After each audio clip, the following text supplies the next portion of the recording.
ओम शांति। क्या इस जीवन में खोए हुए पति पत्नी अगले जन्म में मिलते हैं?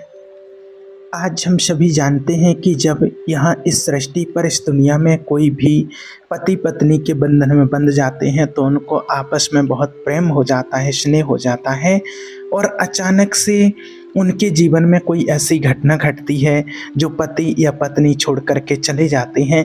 ये तो हम सभी जानते हैं कि मृत्यु एक सत्य है, उसको एक न एक दिन सभी को स्वीकार करना ही पड़ता है, कोई चाहे या ना चाहे, लेकिन समय आने पर उसको स्वीकार करना ही पड़ता है। तो जब किसी की मृत्यु हो जाती है, पति पहले चले जाते हैं, पत्नी पहले चली जाती हैं, तो लोग काफ़ी दुखी होते हैं। उनका जो भी जीवन साथी चला जाता है तो उसकी इच्छा रहती है कि इस जन्म में अगर हम बिछड़ गए हैं तो क्या हम अगले जन्म में मिल सकते हैं। इस प्रकार के बहुत लोगों ने कमेंट्स किए हैं, कॉल करके भी पूछा है। हमारे पति चले गए हैं, किसी के तो 15 दिन ही हुए थे शादी को, किसी का 6 महीने हुए, 1 महीने हुआ, 2 साल हुए। ऐसे तमाम लोगों के क्वेश्चन आए जिनके पति चले गए, पत्नी चली गई। और यहाँ तक कि लोगों ने लिखा है, देखिए एक बहन ने कमेंट किया है, क्या आप मुझे मेरे हस्बैंड से मिलवा सकते हैं? उसके लिए मुझे क्या करना होगा, कितना पैसा खर्च करना होगा? मैं कर सकती हूँ, लेकिन मुझे वो ही पति चाहिए, मुझे उनसे ही मिलना है।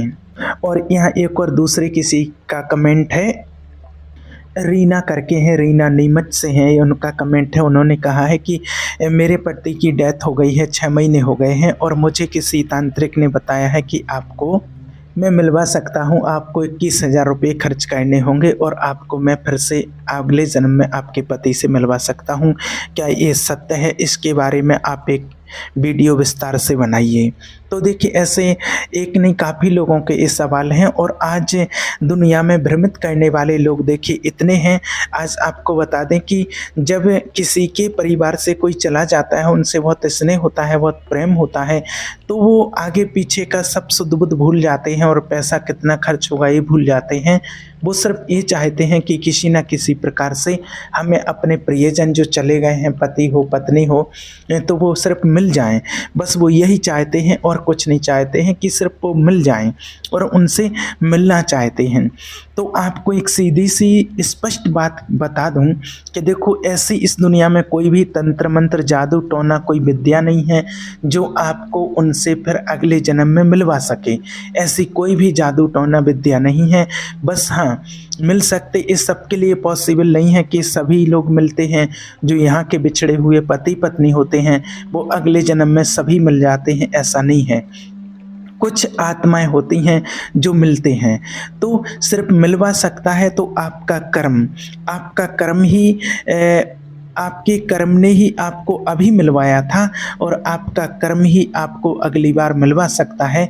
बाकी इस दुनिया में सिर्फ भ्रमित करने वाले लोग हैं, बाकी और कोई भी ऐसा नहीं है जो आपको स्पष्ट रूप से मिलवा दे। और जब आप मिलेंगे भी या इस जीवन में मिले तो ये आपने डिसाइड नहीं किया था, आपके कर्म ने डिसाइड किया था कि आपको मिलना है। तो इस जीवन में आप मिले थे तो आप विचार कीजिए कि आप उनसे ही क्यों मिले थे।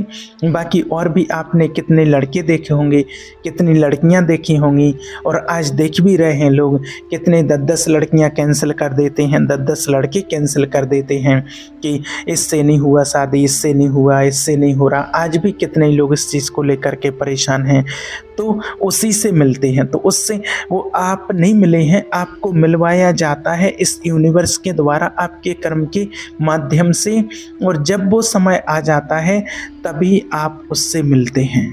आपका कर्म का हिसाब किताब उन आत्माओं के साथ में होता है कि कहाँ आपको किसके शादी के बंधन में बंधना है और समय का इंतज़ार करना पड़ता है। जब तक वो समय नहीं आता है तब तक आप नहीं मिलते हैं। जैसे ही आपका समय हुआ, आपका समय आ गया, समय आते ही किसी ना किसी प्रकार से आप एक दूसरे से कांटेक्ट में आए, किसी ने मिलवाया, किसी के माध्यम से किसी ने बताया, एक दूसरे को जानने लगे, एक दूसरे के कांटेक्ट में आए और आप शादी के बंधन में बंध गए। उसके बाद जितने समय तक का आपका हिसाब किताब था वो आप दोनों ने साथ में रह कर के अपना कर्म भोग चुकतू किया, अपना भोग भोगा, जितना जिसको आपको उनसे लेना था उनने लिया, देना था आपने दिया। ये सारा हिसाब किताब ये कर्मों का चलता रहता है। कोई कोई शादी के जोड़े ऐसे होते हैं कि पूरा लाइफ अच्छे से बिताते हैं, कोई ऐसे होते हैं कि कोई 10 साल तक साथ में रहे, कोई 20 साल तक साथ में रहे, कोई 30 साल तक साथ में रहे, और कोई 15 दिन 1 दिन, ऐसे ऐसे भी केस आए हैं सामने कि कोई शादी होकर के आ रही थी और दूल्हा दुल्हन जो होते हैं वो घर तक ही नहीं आ पाए, बीच में एक्सीडेंट, कुछ ऐसी घटनाएं घट गई, वहीं पर चले गए। तो कितने समय तक का आपका हिसाब किताब बना हुआ था उन आत्माओं के साथ में, 10 साल, 20 साल, 50 साल या 2 दिन, ये सब कुछ डिसाइड करता है आपके कर्म के आधार पर। उसके बाद फिर जिसको जाना है वो चला जाता है, आपकी लाइफ से चले गए। जब आपकी लाइफ से जाते हैं तो आपको दुख होता है, पत्नी चली जाए तो पति को दुख होता है, और पति चला जाए तो पत्नी को दुख होता है। अब वो चाहते हैं कि अगले जन्म में हमें फिर से वो ही पति मिले। और एक चीज़ और यहाँ बता दें कि कई लोग ऐसे कमेंट्स भी आए हैं और कॉल भी किए हैं कि मुझे तो ऐसा पति जीवन में कभी नहीं चाहिए, मुझे अपनी लाइफ में कभी भी किसी जन्म में ऐसा पति नहीं चाहिए। तो आप भले ना चाहें, यहाँ दोनों चीज़ें होती हैं कि आप चाहें कि मुझे यही पति चाहिए और आप ना चाहें कि मुझे ये नहीं चाहिए, और या आपने अभी भी नहीं चाहा होगा तो भी ये आपके चाहने से कुछ नहीं होता है, ये आपके कर्म पर डिपेंड करता है। अगर आपका कर्म कुछ हिसाब किताब ऐसा बना हुआ है तो फिर से आपको उससे मिलना ही पड़ेगा, चाहे उसने आपको दुख दिया हो या सुख दिया हो। अगर आपका कुछ ऐसा हिसाब किताब नहीं है तो फिर वो आपको नहीं मिलेंगे। तो हाँ, ये बात ज़रूर होती है कि अगले जन्म में नहीं तो कभी ना कभी वो आत्मा ज़रूर मिलती हैं जब उनका कोई हिसाब किताब बन जाता है। अब क्या होता है, यहाँ से जब कोई शरीर छोड़ कर के जाता है तो वो अगले जन्म में चले जाते हैं, अगला उनका नेक्स्ट जन्म होता है। और यहाँ से फिर आप शरीर छोड़ कर के गए हैं, मान लीजिए उनसे 10 साल के बाद आपने शरीर छोड़ा है या 20 साल के बाद शरीर छोड़ा है, तो होता क्या है कि अगले जन्म में आप मिल सकते हैं लेकिन पति पत्नी के रूप में नहीं मिल पाएंगे। आपका कार्मिक अकाउंट क्या है, आपके कर्म की थ्योरी क्या है, उसके हिसाब से फिर मिलन होता है। तो आप मिलेंगे, हो सकता है कि आप भाई भाई के रूप में मिल जाएं, भाई बहन के रूप में मिल जाएं, या कोई कज़न के चचेरे भाई बहन बन जाएं, या किसी न किसी प्रकार से जहां जैसा हिसाब किताब बना होगा तो वहां उस तरह से उस प्रकार से फिर मिल सकते हैं। लेकिन ये ज़रूरी नहीं है कि आप माना पति पत्नी ही बने। पति पत्नी का भी एक समय होता, एक संबंध होता है, तो वो भी अपने कर्मों के हिसाब से ही बनता है। यहाँ का कुछ कर्म आपका अधूरा रह गया है जिसको पूरा करना है, दुख सुख लेना देना है, तो वो फिर समझो कि अगले जन्म में आप किसी और संबंधी के रूप में मिल सकते हैं।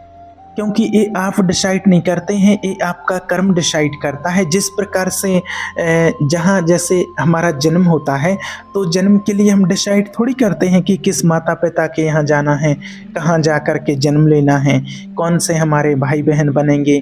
तो जिस प्रकार से ये सारी चीज़ें हम डिसाइड नहीं करते, हमारा कर्म ही डिसाइड करता है कि हमें कहाँ जन्म लेना है, किस शहर में जाना है, किस गाँव में जाना है, किस माता पिता के यहाँ जाना है, कौन से भाई बहन बनेंगे, और भाई बहन बनने के बाद उसके बाद फिर कौन कौन सी चीज़ें हमें मिलनी है, हमारे साथ क्या क्या होना है, ये सारी चीज़ें डिसाइड करता है हमारा कर्म। तो हमारी पूरी लाइफ हमारे कर्म के ऊपर ही डिसाइड होती है। तो इसी प्रकार जैसे हमने डिसाइड नहीं किया कि कौन भाई मिलना है, कौन बहन मिलना है, कौन पड़ोसी, कौन क्या, इसी प्रकार से हमारा कर्म ही डिपेंड करता है कि हमें कौन सी पत्नी मिलनी है, कौन सा पति मिलना है। ये सारी चीज़ें हमारे कर्म के अनुसार ही डिसाइड होती हैं, और ये हमारे चाहने से कुछ नहीं होता है, किसी के चाहने से कुछ नहीं होता है। आपको इतने अच्छे पति मिले थे अभी या पत्नी मिली थी तो ये भी आपका कर्म था, आपने बहुत अच्छा कर्म किया था, इसलिए उस आत्मा आत्मा को, उससे भी आपका कभी ना कभी लेन देन था। किसी जन्म में आपने उस आत्मा को सुख दिया था, इसलिए वो आत्मा भी आपको सुख देने आई थी। आपने उसकी सेवा की थी, इसलिए वो आपकी सेवा करने के लिए आई थी। अगर कभी किसी रूप में आपने उस आत्मा को दुख दिया होता, चाहे वो अभी जरूरी नहीं है कि पत्नी के रूप में या पति के रूप में ही आपने उसको कष्ट दिया होता या दुख दिया होता, नहीं, आप किसी हो सकता और कोई संबंधी के रूप में आप उसको दुख दे सकते हैं। सौतेली माँ बेटा के रूप में भी एक दूसरे को दुख दे सकते हैं, सौतेले पिता बेटा के रूप में भी दुख दे सकते हैं, भाई भाई के रूप में भी दुख दे सकते हैं, या फिर भाभी देवर के रूप में भी मिल सकते हैं आप कभी किसी जन्म में और एक दूसरे को दुख दे सकते हैं। तो यहाँ पति पत्नी बन करके आ सकते हैं। ऐसे भी कितने केस देखे गए हैं और पास्ट लाइफ में भी ऐसे केस देखने में आए हैं, ऐसे केस देखे गए हैं। और वास्तव में होता भी ऐसा है कि आत्मा किसी, अब वो जितना कड़ा हिसाब किताब होता है उसी प्रकार से फिर वो आत्मा संबंध जुड़ती है, उस आत्मा से संबंध जुड़ता है जितना कड़ा हिसाब किताब होगा। तो पति पत्नी बन करके अधिकतर ऐसे लोग आते हैं। दुख और सुख देने ये हमारे कर्म पर निर्भर करता है और इसी कर्म के आधार पर ही फिर आपको अगले जन्म में कोई कोई पति पत्नी होते हैं कि जो मिल जाते हैं, वो भी उनके कर्म के हिसाब के अनुसार ही उनका मिलना होता है। कितने समय तक के लिए मिलना है वो भी कर्म पर डिपेंड करता है। अब यहाँ जो लोग कहते हैं कि नहीं मुझे तो ऐसी पत्नी नहीं चाहिए, बिल्कुल भी नहीं, और मुझे ऐसा पति भी नहीं चाहिए, और कोई कहते हैं कि 7 जन्मों तक मुझे यही पत्नी चाहिए और यही पति चाहिए, ऐसे दोनों प्रकार के लोग हमसे मिले हुए हैं, बात करते हैं और कहते भी हैं। तो ये सारी चीज़ें डिपेंड की हैं आपके कर्म के अनुसार। ये आपकी पत्नी का दोष नहीं है, ये आपके कर्म का दोष है। आप ऐसे मत देखिए कि ये आपकी पत्नी ऐसा दुख दे रही या आपको ये पति दुख दे रहा, कोई नहीं दुख दे रहा। आपको जो पत्नी के रूप में मिला है तो वो आपका कर्म है, आपको पति के रूप में मिले तो वो आपका कर्म है, पति नहीं, वो आपका किसी जन्म का किया हुआ कर्म है। इसलिए उस कर्म को अभी सुधार लो। जिनको अगर खराब लग रहा है अभी सुधार लो, तो आगे फिर उसका सामना नहीं करना पड़ेगा। और अगर अभी नहीं सुधारोगे तो आगे उसका सामना करना पड़ेगा, क्योंकि कर्म से कोई बच नहीं सकता, कर्म से भाग नहीं सकते हैं, कर्म के साथ में फल बंधा हुआ होता है। इस बात का आप विशेष करके ध्यान रखें। इसलिए हमेशा सावधान रहिए इन चीज़ों से, क्योंकि आप जितना इस कर्म से बचने की कोशिश करेंगे कर्म आपका पीछा उतना ही करेगा, क्योंकि कर्म किसी का पीछा नहीं छोड़ता है। इसलिए हाँ, इस बात को आप विशेष करके ध्यान में रखें कि आपने अगर कभी किसी को दुख दिया है तो अभी आपको दुख मिल रहा है, 100% होता है। और अगर आप चाहते हैं कि यही पति पत्नी सुख देने वाले मिलें तो आप अच्छे कर्म कीजिए, एक दूसरे के साथ में अच्छे से रहिए, तो अगला जो आपका जन्म होगा वहाँ उनके साथ में ऐसा हिसाब किताब आपका बना होगा, तो वो कर्म के हिसाब से वो आत्मा वो आपको मिलेगी।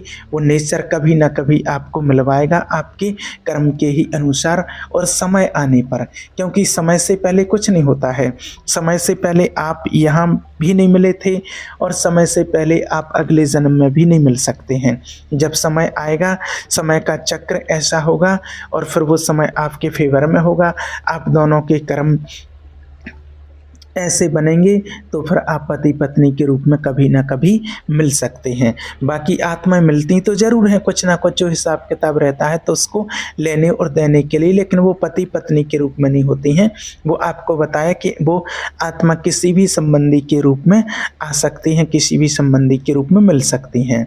तो कहने का भाव है कि जो आप भ्रमित हैं या किसी ने आपको भ्रमित किया है तो उस प्रकार से आप बिल्कुल भी परेशान नहीं होइए। आपको मिलवा सकता है तो सिर्फ आपका कर्म और नेचर प्रकृति, बाकी और आपको कोई नहीं मिलवा सकता है। और तंत्र मंत्र विद्या ऐसे कोई किसी को नहीं मिलवा सकते हैं। अगर ऐसा मिलवा देते तो आज तो जिसको जो चाहिए वो सब कुछ मिल जाता। इसलिए आप इन चीज़ों में बिल्कुल भ्रमित ना हो और ना किसी प्रकार से परेशान हों। आप अपना कर्म पर ध्यान दीजिए, अच्छे से कर्म कीजिए। और जो आत्मा चली गई हैं तो उनके लिए आप वाइब्रेशन, आपके पति चले गए और पत्नी चली गई तो आप भगवान से प्रार्थना कीजिए, उस आत्मा के लिए शुभ भावना रखिए कि मेरा कर्म हो तो हे भगवान मुझे उससे मिलना है। बस आपका कर्म ही और आपकी शुभ भावना ही उनसे मिलवा सकती है। बाकी इस दुनिया में और कोई तंत्र मंत्र विद्या आपको नहीं मिलवा सकती है। ठीक है, ओम शांति।